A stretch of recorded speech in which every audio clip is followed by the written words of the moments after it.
Welcome to the show.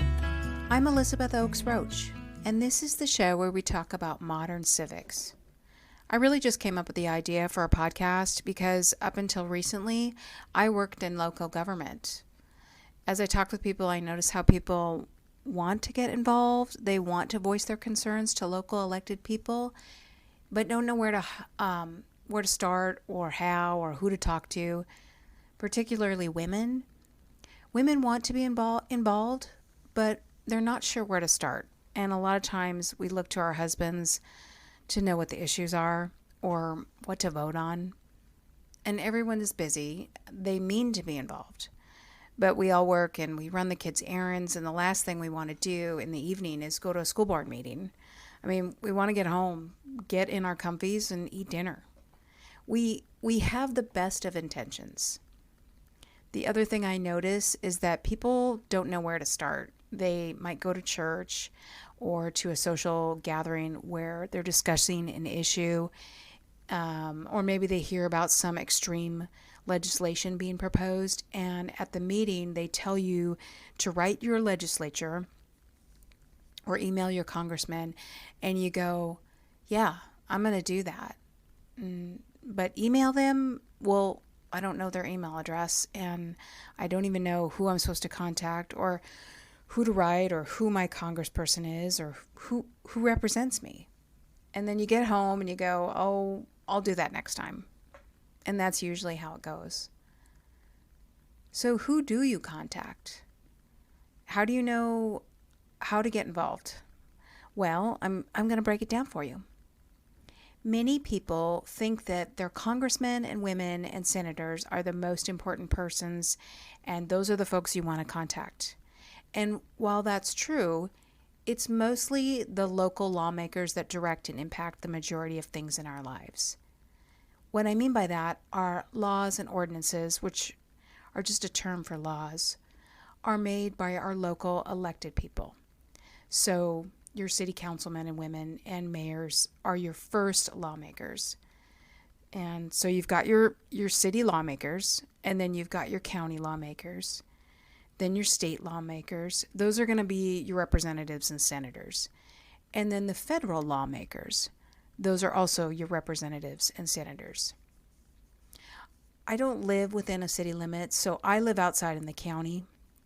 So my first elected officials are going to be my county commissioners. Those are the ones making local laws for me. They'll be the ones who will vote to raise my property taxes or lower my property taxes. Another example would be those are the ones to change the speed limit. Just last month, I attended one of the meetings, and one of my county commissioners proposed lowering the speed limits on all county roads. I didn't even know he could do that. He proposed changing all county roads to a 35 mile per hour speed limit. And if the speed limit isn't listed on a county road, then it is automatically 60 miles an hour in the county that I live in. So I didn't realize that, and I learned something. Another thing I learned was what precinct I live in my county. That's like a district part of the county. They cut up the county into small sections called precincts, and one person from each precinct is chosen to represent the folks of the precinct because we have a representative form of government. I found out who my elected official is for my precinct, and then when I have a concern, I'm going to contact them. He represents me. I'm his constituent. From there on up, the next level from the county is the state. The state is broken up into smaller sections, much like the county precinct, only they're called districts. And each district has one or more representatives based on the population to represent the people. They also have a senator. This is so that the representatives from the districts are sent to the state House of Representatives, and the senator is sent to the state Senate. It's pretty much a copy of the federal House of Representatives and senator, only it is at a state level. These representatives in the House and Senate make law that affect the entirety of the state. But because each state makes law a little bit different, it's important to find out when the state legislature convenes and what the state or when they're in session. And you might think, well, aren't they always in session? That's what I used to think. And up until recently, I lived in Washington State. And every year, the legislative session would begin in January, last till about April, maybe May. Sometimes there might be a push by the governor to work on something that they really wanted passed that year. So the legislature might go into something called a special session, which would extend the legislative session till about June or maybe even July. And then everyone would go home and not return till the following January. So now I've moved and I'm in Texas. And in Texas, it's a bit different, of course, and every state does it a bit differently. So you'll want to find out how your state does their sessions. And one way to find out is you might want to Google state legislature of such and such. You'll usually find a link to take you straight to your state legislature, and from there you can find a map of where you live and who represents you. A lot of times there's a feature on that website where you can plug in your address, and again, that'll take you to your representative who represents you in the district that you're in. So getting back to the city and the county, as I said earlier this year, I moved to Texas from Washington State, and I quickly found out that things weren't the same as they were back in the Northwest. I Googled the Texas state legislature, and I found my senator that represents me. So I go ahead and email him, and I ask him, when does the session start? And also, why can't I find who my representative is? So it's really having trouble on the website determining who my representative was.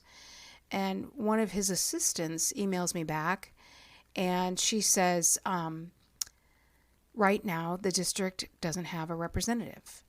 Well, that would explain why I see all the campaign signs for candidates running for House of Representatives in my district. Sometimes there are circumstances when a representative has to resign or is asked to resign or dies or whatever. It leaves a spot to fill, and then you have an election for a representative or a senator. And I'm not sure what the circumstances were or why we had a representative vacancy, but when the senator's office emailed me back, they explained that I didn't have a representative. And that was really helpful to know that. They also explained a little bit of how the legislative session in Texas works. And so also that was really helpful. So it's important to be in touch with these people and just, send an email introducing yourself. Hey, I'm here and I want to know more. And typically they'll send you as much information as you're asking for. And just, it's nice to also ask them, what are the most important issues to the senator? What is he working on? And let him know what's important to you. I'm trying to keep things as simple as possible because I want people to understand and not be overwhelmed by all this information. And I want to emphasize that the more often you attend city and county council meetings, the more it starts to come together and the picture becomes clearer. In the United States, we are the people. We are the ones making law. So if you don't like something, you can email or call your local elected and have a conversation with them about your concerns, because they're there to serve you. And I've heard many times at council meetings, members of the public remind their elected of that very point. It's not a threat. It's a reminder. I've even heard people tell them that they will remember how they voted on an item and will make sure that they don't vote for them again. And you might think, well, that's harsh, but it might be the truth for someone because they have that right. We are self-governing people. And self-governance is work. It requires input and diligence. It doesn't really take much. You can choose one issue that you care about and take a 5-minute break to craft an email to your council members to voice your concerns about that issue, to tell them what is concerning you. You might want to tell them what you appreciate about their service. Tell them what you'd like to see changed. Tell them even if you don't have a solution. Tell them you don't know but are willing to learn more about solutions. And even, you might even want to call them and ask them to have coffee with you so you can sit down and discuss a bit more about the issue. It doesn't have to be all solutions and all complaints on all fronts. The way to get in contact with your local elected, maybe just at the local starting point for city council, is you would want to Google the city that you live in. So let's take, for instance, City of Lindale.